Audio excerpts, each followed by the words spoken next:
The glittering halls of royal palaces often evoke images of lavish feasts, gold-encrusted tables, and exotic delicacies. Yet behind the grandeur lay a dark and disturbing truth. The lives of the servants who prepared and consumed the leftovers were marked by humiliation and suffering. While kings and queens dined on the finest dishes, their servants were left with scraps that could shock modern sensibilities.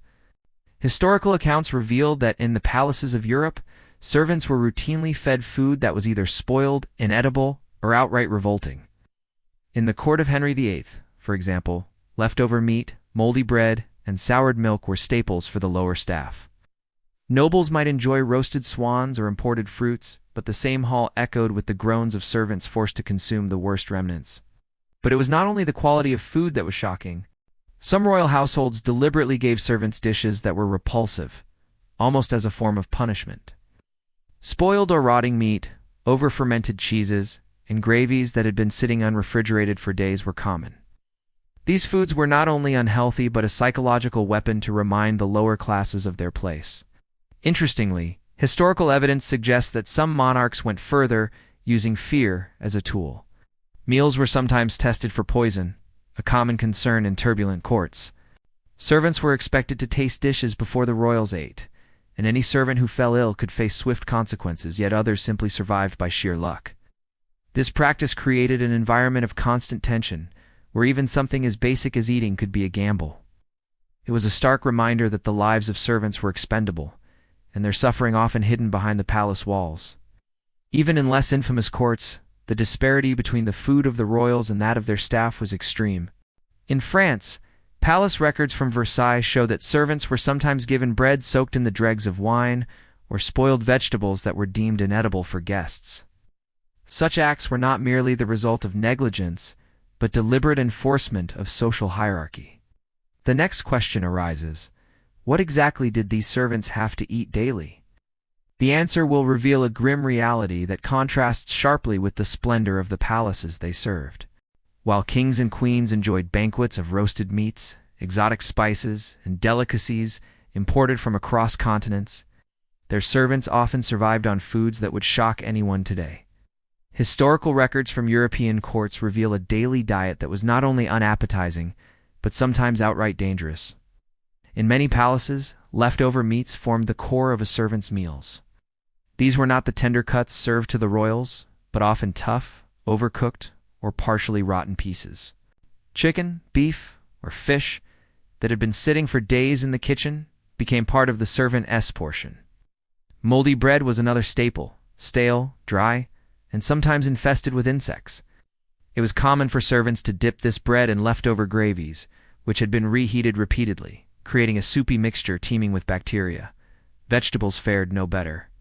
Wilted, bruised, or partially spoiled produce often made it to the servants' tables. Root vegetables like turnips or parsnips were boiled until soft, sometimes beyond recognition, and served with thin, foul-tasting sauces. In some cases, leaves and stalks that nobles had discarded were recycled into soups or stews for the staff. One of the most disturbing practices involved fermented or preserved foods that had gone bad. Cheeses left in damp cellars developed strong odors, while pickled items could carry dangerous bacteria if stored improperly. Historical texts mention servants being forced to eat these items under threat of punishment, as refusal was considered insubordination. The psychological torment of this diet cannot be overstated. Eating was no comfort, it was a reminder of their lowly status. A courtier might sip fine wine, while a servant drank water flavored with moldy bread or spoiled milk. In colder climates, this meager diet could not provide enough nutrition, leading to weakness, illness, and even death. Beyond the spoiled and decayed, there were foods served purely for shock value. Some royals, intrigued by cruelty, would deliberately offer dishes that were grotesque or disgusting.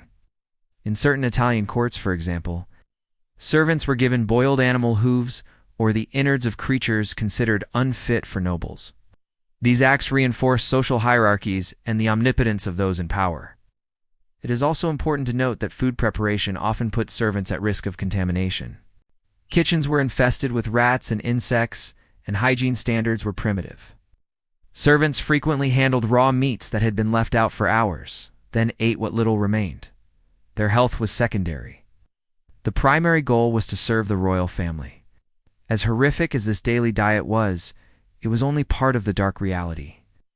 Next, we will explore how some royals used fear and manipulation to further torment their servants, turning the act of eating into a test of loyalty and sometimes survival. The daily fare of royal servants was already unpleasant, but in some courts, it crossed the line into sheer horror. Historical records revealed dishes so revolting that even seasoned kitchen staff struggled to eat them. These foods were not merely leftovers, they were instruments of humiliation, a reminder of the servant's expendable position within the palace hierarchy. One of the most infamous examples comes from Tudor England. Servants were sometimes fed meat that had been preserved so poorly that it had begun to rot.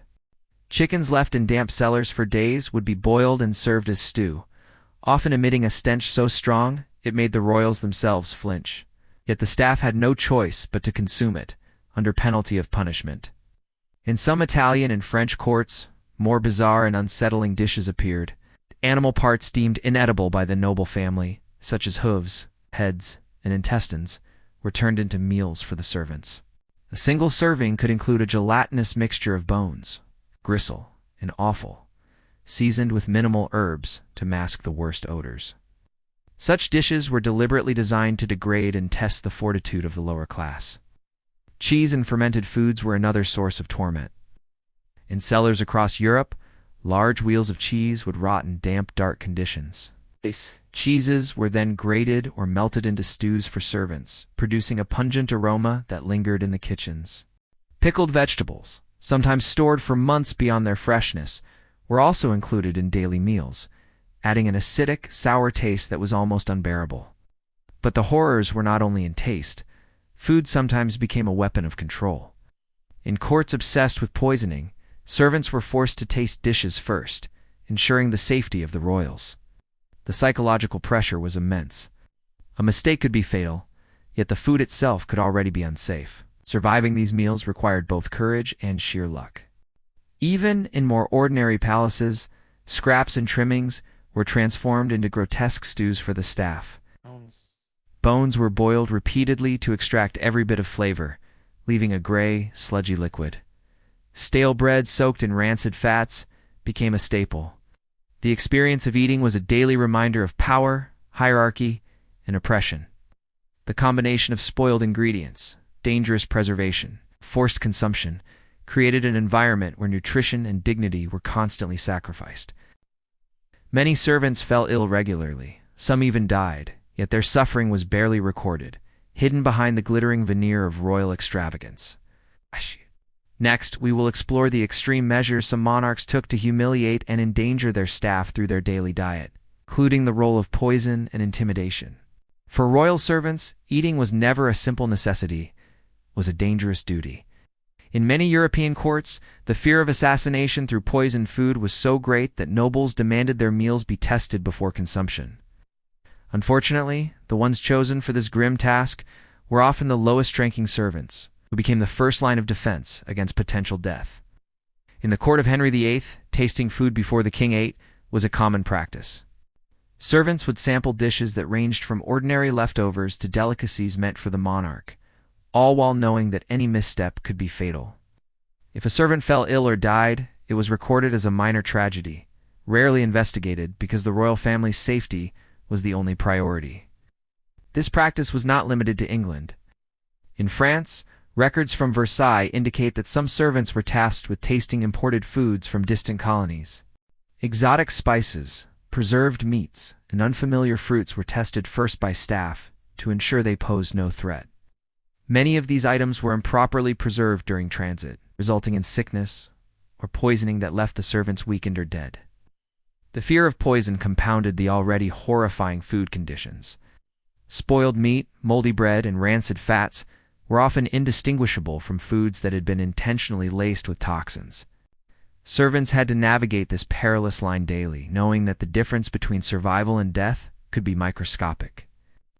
Their lives depended not only on endurance, but also on luck and vigilance. Moreover, this environment created psychological terror. The simple act of eating became a constant reminder of vulnerability. Staff were forced to swallow unpleasant or rotten foods while imagining the potential for death with every bite.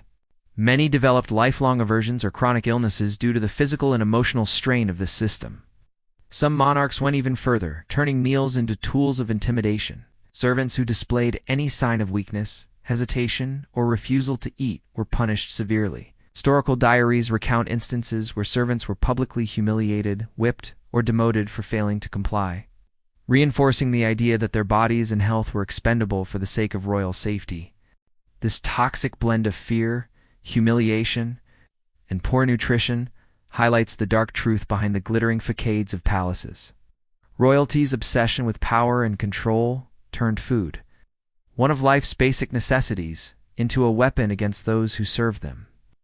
Next, we will examine the long-term effects of this brutal diet, exploring the physical and emotional toll it exacted on generations of servants living under these conditions. The harsh and revolting diet, combined with the constant fear of poisoning, left an indelible mark on the lives of royal servants. Their bodies, already weakened by long hours of exhausting labor, suffered from malnutrition, chronic illness, and frequent digestive issues.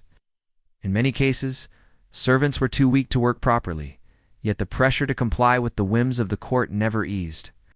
Medical records and personal diaries from palace staff reveal a grim picture. Many suffered from scurvy, caused by a lack of fresh fruits and vegetables. Others developed rickets or brittle bones due to vitamin deficiencies. Digestive problems, including severe stomach infections, were commonplace because spoiled meat, sour milk, and repeatedly boiled soups were staples of the servants' diet. The very food meant to sustain them became a source of suffering. The psychological effects were equally severe. Servants lived under constant anxiety, knowing that any error such as failing to detect poison or hesitating to eat a particularly disgusting meal could result in punishment or death. The stress of these daily survival challenges left many with chronic fear, depression, and a sense of helplessness. Their social status reinforced the notion that they had no control over their own lives, their health, or even their basic sustenance. Yet the humiliation extended beyond the dining table. Eating spoiled or grotesque foods in front of nobles reinforced the rigid social hierarchy. Servants were acutely aware of their inferiority. Their suffering was both physical and symbolic, a stark reminder of their expendable role within the palace. Even basic acts like drinking water or sitting at the table carried a constant reminder. They existed to serve, not to enjoy. Some survivors wrote about the coping mechanisms they developed. Subtle tricks, like pretending to eat quickly, hiding portions, or learning which dishes were least likely to be contaminated, were vital for survival. But these measures could only mitigate the suffering. They could never eliminate it. The combination of poor nutrition, fear, and degradation left a lasting imprint on anyone who endured this life. This grim reality shows the true cost of palace luxury. While royalty indulged in sumptuous feasts, the foundation of their comfort rested on the suffering of those invisible to the world. The very food that represented wealth and indulgence for the elite became a tool of oppression and control for the powerless.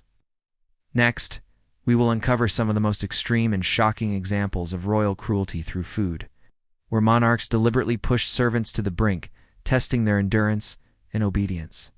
While daily hardships were brutal enough, some royal households took their cruelty to horrifying extremes. Certain monarchs and nobles viewed food not just as sustenance but as a tool to assert dominance, humiliate servants, and test their loyalty. Historical records reveal instances where the line between survival and torture blurred. In parts of Renaissance Italy, for example, servants were sometimes fed dishes made from parts of animals considered unfit even for common people heads.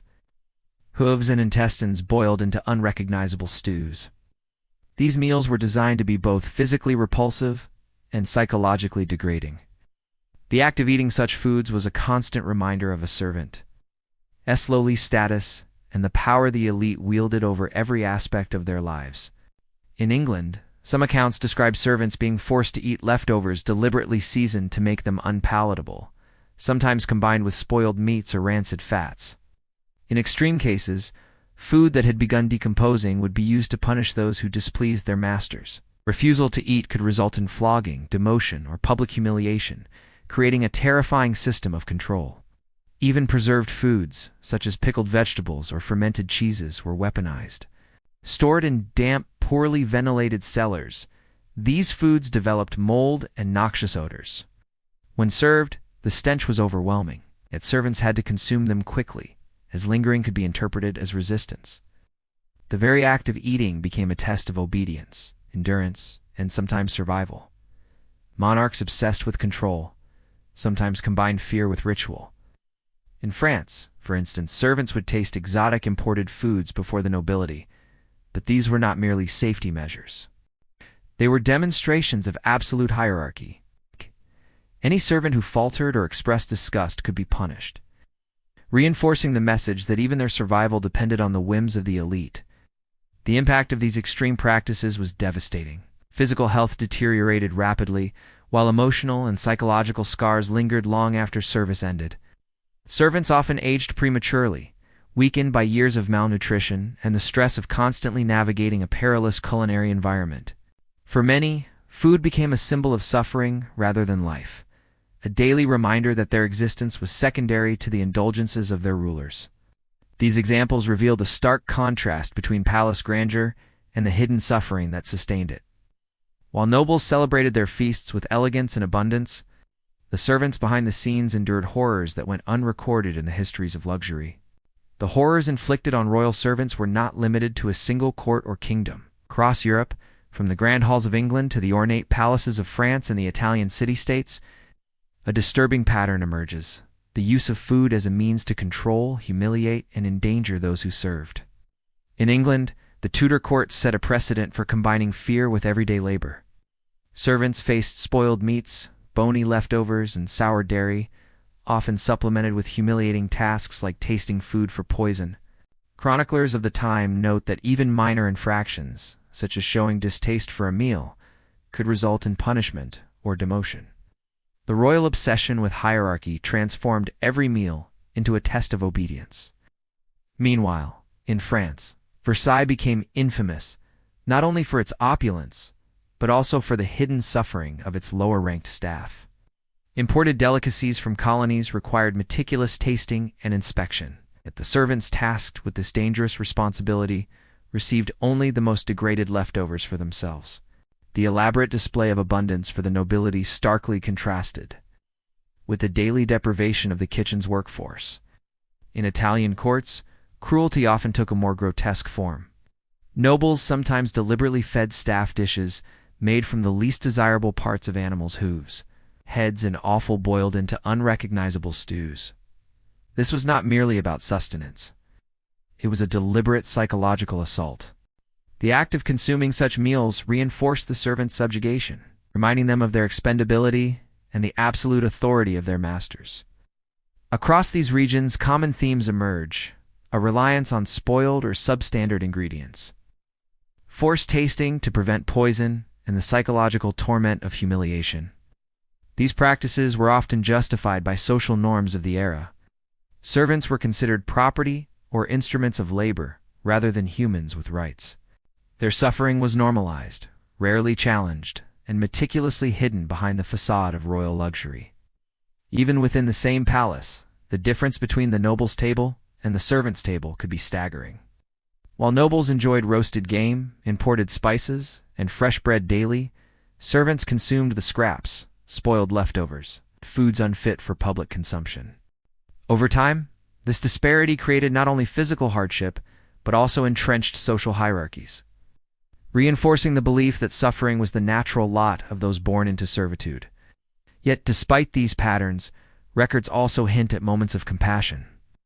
Some monarchs or chefs occasionally provided better meals or allowed servants to eat certain delicacies in secret. These rare instances, however, were exceptions in a system designed to maintain fear and obedience. Next, we will examine the hidden stories of servants who endured these horrors, focusing on their personal struggles, resilience, and survival in the shadow of royal opulence. Amid the relentless hardships, some servants found ways to endure, displaying resilience that often went unnoticed. While historical records tend to focus on nobles, letters, diaries, and oral accounts reveal the quiet heroism of those who survived the toxic combination of revolting food, long working hours, and constant fear. Survival required ingenuity. Many servants learned which leftovers were least spoiled, how to disguise the taste of rancid fats, or which parts of a stew were edible. In some cases, staff secretly swapped portions, hid morsels, or shared food to avoid starvation. These small acts of defiance and cleverness were essential in an environment where any mistake could lead to punishment or worse. The psychological endurance of servants was equally remarkable. Living under constant humiliation, they had to maintain composure in front of nobles, feigning satisfaction while internally managing disgust and fear. Some developed coping strategies, such as focusing on fleeting moments of kindness from sympathetic superiors or forming bonds with fellow staff to share the burden. These quiet networks of support often made the difference between mental collapse and survival, yet the toll was immense. Chronic illness, weakened bodies, and shortened lifespans were common outcomes of years spent consuming spoiled or revolting foods. Emotional scars lasted far beyond their service. Many former servants struggled with anxiety, aversions to certain foods, and lingering trauma. The very act of eating, which should have been a source of nourishment, had become a symbol of oppression. Despite this, the persistence of these servants ensured the functioning of royal households. Every feast enjoyed by the elite was made possible by countless hours of labor, careful preparation, and the endurance of those who consumed the leftovers. Their resilience, though rarely celebrated, was the hidden backbone of royal extravagance. Some historical accounts also reveal moments of unexpected agency. In rare instances, servants could subtly influence the food they consumed or negotiate better treatment, using their knowledge of the kitchens and the tastes of nobles as leverage. These small victories, though limited, highlight the human capacity to survive even the harshest conditions. The contrast between the sumptuous lives of the nobles and the grueling existence of the staff exposes a darker truth about the nature of privilege. Luxury often depends on the suffering of others. The tales of these servants remind us that behind every gilded banquet was a hidden world of deprivation, ingenuity, and endurance. Next, we will conclude by examining the legacy of these practices, exploring how the cruel treatment of royal servants shaped social hierarchies, labor conditions, and historical memory. The suffering endured by royal servants left a lasting mark on history, shaping not only the social hierarchies of their time, but also our understanding of the hidden costs behind luxury. While palace halls shimmered with gold, extravagant feasts, and celebrations of wealth, the people who made these experiences possible were subjected to humiliation, illness, and sometimes death, all in silence. The treatment of servants highlights a broader truth about power. Excess often relies on the exploitation of those without it. The daily diet of spoiled meats, bony scraps, rancid fats, and grotesque stews was more than mere sustenance. It was a deliberate tool of control. By manipulating something as fundamental as food, royals reinforced hierarchy, obedience, and fear, ensuring that servants remained subservient and dependent. This dark reality persisted across centuries and across Europe. Whether in England, France, or Italy, servants' lives were marked by deprivation and exploitation. The lessons drawn from these practices are sobering. They remind us that the opulence of elites often hides unseen suffering, and that the conveniences and pleasures enjoyed by the few have historically come at a profound cost to the many. Yet, within this grim history, there is also a story of resilience and endurance. Servants survived through ingenuity, solidarity, and sheer determination. Their ability to navigate the perils of spoiled and repulsive food, long work hours, and constant fear is a testament to human perseverance in the face of systematic oppression. Though history rarely celebrates them, their endurance under unimaginable hardship deserves recognition. Today, the echoes of these practices continue to inform our understanding of labor, privilege, and social justice.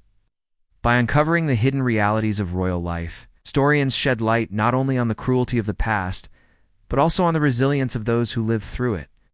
The grotesque foods and oppressive conditions of royal servants are a reminder that every luxurious meal we read about or see in history carries a shadow, the labor and suffering of the unseen. In the end, these stories challenge us to look beyond appearances and question the human cost behind opulence. They compel us to remember the countless individuals whose endurance, though hidden from history's grand narratives, made the extravagance of empires possible.